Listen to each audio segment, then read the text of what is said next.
తాకట్లో ఉన్న మీ బంగారాన్ని విడిపించి ఆ రోజు ఆన్లైన్ రేటుకి కొంటాం. Sharma gold company. ప్రస్తుతం మనతో పాటు ఉన్నారు ప్రత్యూష గారు. సో వాళ్ళ మదర్ పోరాటం ఆపారా, ఇంకా పోరాటం కొనసాగుతూనే ఉందా? ఫైనల్ ఆర్గ్యుమెంట్స్ అవుతున్నాయి. సిబిఐ వాళ్ళకి నోటీసులు ఇష్యూ చేశారు. ఎన్ని సంవత్సరాలు అయిపోయింది? 2011లో వేసామండి సుప్రీంకోర్టులో. 2025లో ఫైనల్ ఆర్గ్యుమెంట్స్. 14 సంవత్సరాలు. నిజంగా ఇలాంటి పోరాటం ఏ తల్లి చేయదేమో. ప్రత్యూషాని మీ మధ్య లేకుండా, మీ కుటుంబంలో లేకుండా చేసిన వాళ్ళు మీ ముఖం చూడటానికి చాలా భయం, బాధ, చిన్నతనం ఇవన్నీ కనిపించే ఉంటాయి కదా మీకు? నేను సిగ్గుగా తిరుగుతున్నాను. రాజకీయ నాయకుల దగ్గరికి వెళ్తూ ఉంటారు కదా ఇప్పుడు కూడా. రాజకీయ నాయకుల ప్రలోభాలకి లొంగక తప్పదు, ఇంకా వదిలే ఈ ఫైట్ అని చెప్పిన వాళ్ళు లేరా? ఉన్నారు. ఏమీ చేయలేని పరిస్థితుల్లో మేము చేయాల్సి వచ్చిందమ్మా. ఒకటేసారి నా బిడ్డ కేసులో ఇన్వాల్వ్మెంట్, ఒకటేసారి చనిపోకూడదు. అనుభవించి చనిపోవాలి. నేను ఏం చేస్తే ఈ బాధపడుతున్నా జీవితంలో తెలుసుకొని చనిపోవాలని నేను ఎదురు చూస్తున్నాను. న్యాయవాదులకు కానీ, చట్టానికి కానీ, అందరికి కానీ అది నా కూతురుని చంపారు, నాకు న్యాయం చేయండి. చివరిగా చెప్పింది ఏంటి ప్రత్యూష గారు? లిఫ్ట్ దగ్గర బాయ్ చెప్పి పంపించా అంతే. ఇంకా చంపేశారండి, అల్టిమేట్ చంపేశారు అంతే. ఇప్పుడు కనీసం మీరు బాడీలో ఎక్కడెక్కడ గాయాలని కూడా చూడలేదు. మార్నింగ్ వెళ్ళి పోలీసు వాళ్ళ పర్మిషన్ తీసుకొని మార్చరీ బాక్స్ ఓపెన్ చేసి చూసా. లెఫ్ట్ హ్యాండ్ తోటి ఇక్కడ 4 ఘాట్లు, ఇక్కడ 1 ఘాటు ఇలా పట్టుకొని ఒత్తి నోట్లో పాయిజన్ పోసినట్టుగా ఉంది. అమ్మాయిని ఇష్టం వచ్చినట్టు ఆడుకున్నారు. వాళ్ళ ఇంట్లో ఆడవాళ్ళు ఉన్నారా లేరా, వాళ్ళ తల్లులకు పుట్టినరా లేదా, వాళ్ళకి అక్క చెల్లెళ్ళు ఉన్నారా లేరా, అందరూ ఆడవాళ్ళే వాళ్ళకి. కానీ ఒక ఆడదాన్ని ఇట్లా చేసిండ్రు. అనుభవిస్తారు, తప్పకుండా అనుభవిస్తారు. నేను చూస్తాను. Hi, hello, welcome to Suman TV. నేను మీ రోషన్. సో ప్రస్తుతం మనతో పాటు ఉన్నారు మనందరికీ ఎంతో ఇష్టమైన నటి ప్రత్యూష గారు. సో ప్రత్యూష గారు పేరు చెప్తే ఇప్పటికీ మనం అందరం మర్చిపోలేము అన్నమాట. అలాంటి సినిమాలు తీసి ఎంతో మందితో అదరహో అనిపించుకొని మెప్పించిన ఒక గొప్ప హీరోయిన్. సో వాళ్ళ mother Pratyusha charitable trust chairman Sarojini Devi గారు. నమస్తే. నమస్తే అండి. ఎలా ఉన్నారు? బాగున్నానండి. బాగున్నారా? హ్యాపీ. సో పోరాటం ఆపారా, ఇంకా పోరాటం కొనసాగుతూనే ఉందా? అయ్యో లేదు సార్, ఇప్పుడు సుప్రీంకోర్టులో ఉంది. అవును. ఆర్గ్యుమెంట్స్ అవుతున్నాయి, ఫైనల్ ఆర్గ్యుమెంట్స్ అవుతున్నాయి. సిబిఐ వాళ్ళకి నోటీసులు ఇష్యూ చేశారు సుప్రీంకోర్టు నుంచి. మళ్ళీ సబ్మిట్ చేయమని, రిపోర్ట్ సబ్మిట్ చేయమని. మునిస్వామి రిపోర్ట్ను ఎందుకు మీరు కౌంట్ చేసుకోలేదు, పోస్ట్ మార్టం రిపోర్ట్ని ఎందుకు కౌంట్ చేసుకోకుండా మీరు సబ్మిట్ చేశారు. Post mortem report compulsory submit చేయాలి కదని చెప్పి డబుల్ బెంచ్ సుప్రీంకోర్టు వాళ్ళు లాస్ట్ మంత్ సిబిఐకి ఇష్యూ చేశారు నోటీస్. ఆ రిపోర్ట్ కూడా సబ్మిట్ చేశారు సిబిఐ వాళ్ళు.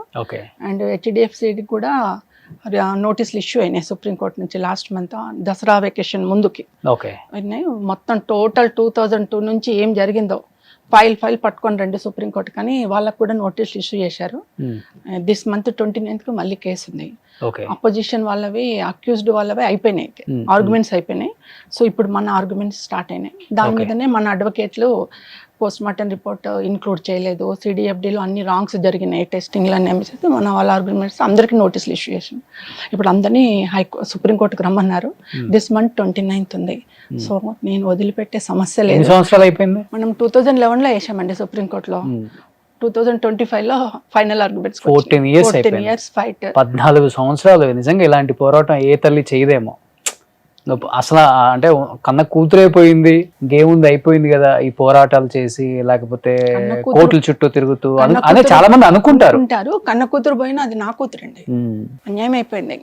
తల్లిగా నా బాధ్యత ఏంటి, ఎలా అన్యాయం అయిపోయింది, అన్యాయం చేసిన వాళ్ళకి ఎలా శిక్ష పడాలి అనేది తల్లిగా నా బాధ్యత నేను చేయాలి. అది చేస్తున్నా. ఎంతవరకు సక్సెస్ అవుతున్నది గాడ్ నోస్. నిజంగా గ్రేట్ అండి. మీలాంటి గొప్ప మాతృమూర్తి అందరికీ దొరకదు కదా. నిజంగా ప్రత్యూష ఎక్కడున్నా చూస్తుంటుంది. మా అమ్మ నేను చనిపోయి ఇన్ని సంవత్సరాలు అయిపోయినా ఇప్పటికి స్టిల్ ఫైట్ చేస్తూనే ఉన్నారు, ఏమాత్రం హోప్ వదులుకోకుండా. నిజంగా గ్రేట్. కానీ ఒకటి ఏంటంటే అడ్వకేట్స్ ఉన్నారు అక్కడ సుప్రీంకోర్టులో. అప్పుడు పాప 11లో నేను పోరాటం చేస్తున్నది చూసిండ్రు వాళ్ళు. చూసి దే ఆర్ కాలింగ్ మీ, అమ్మ మేము ఫైట్ చేస్తాం సుప్రీంకోర్టులో, మీరు ఓడిపోయారు కదా హైకోర్టులో, శిక్ష తగ్గించారని బాధపడుతున్నారు, మీడియాలో మేము చూసినాము, మేము పోరాటం చేస్తాం ఇక్కడ అని చెప్పేసి అక్కడ ఉన్న ఒక ఇద్దరు అడ్వకేట్లు ఫార్వర్డ్ అయ్యి 11 నుంచి కొట్లాడుతున్నారు. ఇంతవరకు నా దగ్గర సింగిల్ పైస తీసుకోలేదు వాళ్ళు. ఓకే. వాళ్ళే ఇప్పుడు 14 సంవత్సరాల పోరాటంలో డబ్బులు ఎవరు తీసుకోలేదా? ఆ అడ్వకేట్స్ ఎవరు తీసుకోలే ఇంతవరకు సింగిల్ పైస తీసుకోలేదు. ఓకే. ఆ అడ్వకేట్సే మొన్న చూసి ఇంకా మళ్ళీ పిటిషన్ వేశారు, ఇంకెన్నింట్లు పెండింగ్ పెడతారు ప్రత్యూష కేసు అంటే అప్పుడు ఆర్గ్యుమెంట్స్కి వచ్చింది. 2-3 మంత్స్ నుంచి ఫైనల్ ఆర్గ్యుమెంట్స్కి వచ్చినాయి. So they are taking very interest అండి. వాళ్ళకు చాలా థ్యాంక్స్ చెప్తున్నా. ప్రత్యూష తరఫున నేను రుణపడి ఉంటా అడ్వకేట్స్కి. అనుకుంటున్నారా డెఫినెట్ గా సుప్రీంకోర్టులో కేసు గెలుస్తుంది, న్యాయం జరుగుతుంది? గెలవాలి అనుకుంటున్నాను, పోరాటం అయితే కానీ చేస్తున్నాను. ఇప్పుడున్న ఈ రాజకీయాలు, ఈ రాజకీయ నాయకులు, ఈ ఇన్ఫ్లుయెన్స్ ఇవంతా చూసిన తర్వాత కూడా మీకు ఏమాత్రం హోప్ తగ్గలేదు చూడండి. అంటే గ్రేట్ అది. పోరాటం అయితే చేస్తున్నాను. హైకోర్టులో అయితే న్యాయం దొరకలేదు. ఆ జడ్జి ఎక్కడ ఉన్నారో ఆయనకి ఎప్పుడు నేను కూడా ఆయనకు కూడా రుణపడి ఉంటాను. ఎందుకంటే ఆడపిల్ల అని చూడకుండా 40,000 ఇస్తున్నా నా కుటుంబానికి. ప్రత్యూష చనిపోయింది కదా, ఆ కుటుంబానికి 40,000 ఇస్తున్నా అన్నాడు హైకోర్టులో. ఓకే. 40,000 మంత్ ఇస్తున్నారా? లేదు, 40,000 రూపీస్ అంతే. ఓకే.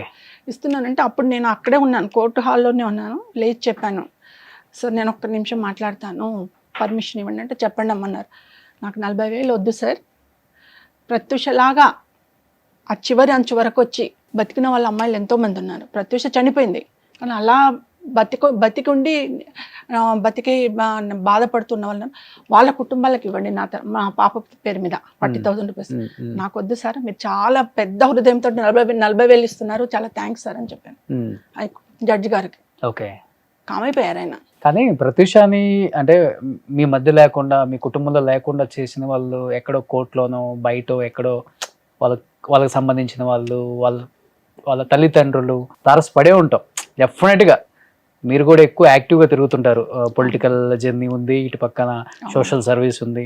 అది చూసినప్పుడు కనీసం వాళ్ళు మీ ముఖం చూడటానికి చాలా భయం, బాధ, లేకపోతే చిన్నతనం ఇవన్నీ కనిపించే ఉంటాయి కదా మీకు? సిగ్గుగా తిరుగుతున్నారు. ఆ బాధ, భయం ఏమి లేవు, ఇవన్నీ కామన్ మాకు సొసైటీలో అన్నట్టు సిగ్గుగా తిరుగుతున్నారు. అవునా? ఓకే. నమస్కారం అంటే మా బాగున్నావా అనుకుంటూ పోతున్నారు. ఓ, వాళ్ళు నమస్కారం కూడా పెడుతున్నారు మీరు?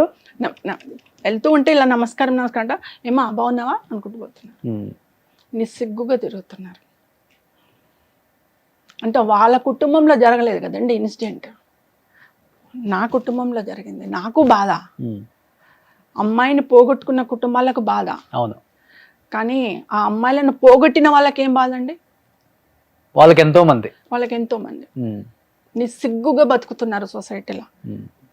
కానీ రాజకీయ నాయకుల దగ్గరికి వెళ్తూ ఉంటారు కదా ఇప్పుడు కూడా, ఇంకా చాలా ఫైట్ చేసావు, ఇంతే ఉంటుంది, మేము కొన్ని వాటికి లొంగక తప్పదు అంటే రాజకీయ నాయకుల ప్రలోభాలకి లొంగక తప్పదు, ఇంకా వదిలే ఈ ఫైట్ అని చెప్పిన వాళ్ళు లేరా? గొప్ప వాళ్ళే చెప్పుంటారు కదా. అంటే ఏమీ చేయలేని పరిస్థితుల్లో మేము చేయాల్సి వచ్చిందమ్మా, క్షమించమ్మా, ఒక తల్లిగా మమ్మల్ని క్షమించన్న వాళ్ళు కూడా ఉన్నారు. ఆ టైంకి మా చేతిలో ఏమీ లేదు, ఆర్డర్స్ వచ్చినాయి, చేసినాం. చేయకూడదు కానీ చేసినాం. తల్లి మమ్మల్ని క్షమించమ్మా అన్న వాళ్ళు కూడా ఉన్నారు. ఓకే. ఈ కేసులో ఇన్వాల్వ్ అయిన వాళ్ళు ఉంటుంది, డెఫినెట్గా ఉంటుంది ఆ బాధ. ఎంత గొప్పోడికైనా ఏదో ఒక రోజు రియలైజేషన్ ఉంటుంది కదా. ఎవరైనా మనిషే కదండి, అంతే కదా. మానవత్వం అంటే ఎక్కడైతే మృగతత్వం ఉంటుందో అక్కడ మానవత్వం కూడా ఉంటుంది. ఒకసారి కాకపోతే ఒకసారి దాన్ని డామినేట్ చేసి మానవత్వం బయటకొస్తుంది, వచ్చింది కూడా. ఓకే. నిజంగా కొంతమంది మనుషులను చూసినప్పుడు అనిపిస్తుంది జీవితంలో పోరాడి అలసిపోయిన తల్లి తండ్రి అంటుంటాం, కానీ మీరు జీవితం అంతా పోరాటం చేస్తూనే ఉన్నారు, ఇంకా అలుపైతే రాలా. అంటే నేను చూడండి, అంటే నేను ఒకటే పెట్టుకున్నా, నా కూతురు చూడండి, నేను చూడాలి, చూస్తున్నా కూడా. పేర్లు అప్రస్తుతం ఇక్కడ. చట్టపరంగా అనుభవించని వాళ్ళు దేవుడి ప్లేస్ లో అనుభవిస్తున్నారు, దేవుడు ఇచ్చే పనిష్మెంట్ అనుభవిస్తున్నారు. ఓకే. చట్టపరంగా నేను పనిష్మెంట్ తేలేకపోతున్నాను, ఎందుకంటే నా దగ్గర అంత డబ్బు లేదు, అంత అధికారం లేదు, కాబట్టి నేను ఏం చేయలేకపోతున్నా. చట్టంలో కూడా అవే ఇన్వాల్వ్ అవుతున్నాయి. ఓకే. సో నేను ఏం చేయలేకపోతున్నా. కానీ దేవుడు అనేవాడు ఉన్నాడు. మీకు ఇప్పటికి చాలాసార్లు చెప్పాను, దేవుడు అనేవాడు ఉన్నాడు, పనిష్మెంట్ ఇస్తున్నాడు, అనుభవిస్తున్నాడు. నేను కూడా అదే అనుకుంటున్నాను. ఒకటేసారి నా బిడ్డ కేసులో ఇన్వాల్వ్మెంట్ ఒకటేసారి చనిపోకూడదు, అనుభవించి అనుభవించి అనుభవించి చనిపోవాలి. ఎందుకంటే వాళ్ళకి అది రెక్టిఫై కావాలి. నేను ఏం చేస్తే ఈ బాధపడుతున్నా, ఈ మానవ శరీరంతో ఇంతగా బాధపడుతున్నా అనేది వాళ్ళ జీవితంలో తెలుసుకొని చనిపోవాలని నేను ఎదురు చూస్తున్నాను. అది చూసే ఆడియన్స్ వ్యూవర్స్ ఎవరన్నా ఈమె ఇంత కచ్చగా మాట్లాడుతుంది అనుకోవచ్చు, కానీ నా బాధ, నా మానసిక వేదన వాళ్ళకి తెలిస్తే, వాళ్ళు అనుభవిస్తే వాళ్ళకి కూడా ఇట్లాగే వస్తుంది, ఇట్లాంటి కక్షనే వస్తుంది. అదే కక్షతో చెప్తున్నాను. లేదు, వ్యూయర్స్ ఫస్ట్ నుంచి కూడా మీరంటే మంచి అభిమానం. ఒక తల్లి పోరాటం చూస్తుంటే నిజంగా ఇలాంటి తల్లి కూడా ఉంటుందా సొసైటీలో, ఇలాంటి తల్లిదండ్రులు ఉంటే నిజంగా పిల్లలకి నిజంగానే న్యాయం జరుగుతుంది, వాళ్ళు మన మధ్య ఉన్నా లేకపోయినా అని చెప్పేసి వాళ్ళు ఎప్పుడు కూడా మీకు సపోర్టే. లాస్ట్ టైం అప్పుడప్పుడు నేను అమ్మకు ప్రేమతో చేసినప్పుడు కూడా 100లో 99 కామెంట్స్ అన్ని పాజిటివ్. గ్రేట్ అమ్మ తల్లిని, ఇలాంటి దాన్ని మేము ఎక్కడ చూడలేదు, పుస్తకాల్లో చదవటమే కానీ సినిమాలలో చూడటమే కానీ ఈ పోరాటాల గురించి. మేబీ ఆ బ్లడ్లోనే ఉంటుందేమో పోరాటం అనేది. జీవితంలో పోరాటం భయంకరంగా చేసింది ప్రత్యూష కూడా, చివరి క్షణం వరకు. అంటే ఒక హోప్, బతుకుతాను అనేది చిన్న దేవుడు. కానీ మీరు చిన్నప్పుడు అంటే మీరు ఈ పోరాటం చూస్తుంటే తను చిన్నప్పుడు పెంచిన విధానం గుర్తు వస్తుంటుంది అందరికి. తను మాకు చిన్నప్పుడే ఇంట్లో మా హస్బెండ్ వెళ్ళాడండి, అందుకని తన రెస్పాన్సిబిలిటీ తీసుకునేది చిన్నప్పటి నుంచి. తను అంటే మమ్మీకి నేనే సపోర్ట్, ఇంటికి పెద్దదాన్ని నేను, మమ్మీకి నేనే సపోర్ట్, డాడీ లేడు, సపోర్ట్ నేనే ఉండాలని ఒక ఎయిమ్ తోటి, ఒక రెస్పాన్సిబిలిటీ తోటి పెరిగిన అమ్మాయి.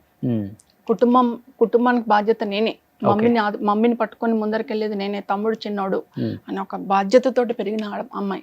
అందుకని ఇప్పటికి కూడా ఐ కాంట్ ఎక్స్పెక్ట్ అమ్మాయి చనిపోయింది అని అంటే తన వల్ల చనిపోలే, చంపేశారు. ఇప్పుడు కూడా అదే చెప్తున్నా, కోర్టులో ఉన్నా అది కంటెంప్ట్ ఆఫ్ కోర్ట్ అవుద్దా కాదా ఐ డోంట్ నో, బట్ చంపేశారు. ఇప్పుడు కూడా నేను అదే వర్డ్ మీద స్టిక్ అనే ఉన్నా. నాకు న్యాయం దొరకదా సెకండరీ, కానీ న్యాయవాదులకు కానీ చట్టానికి కానీ అందరికి కానీ అదే, నా కూతురుని చంపారు, నాకు న్యాయం చేయండి ఓకే అని నేను ఇప్పటికీ అదే కోరుతున్నా. ఎంత ఉంటుంది ఏజ్ చనిపోయేందుకు ప్రత్యూష గారికి?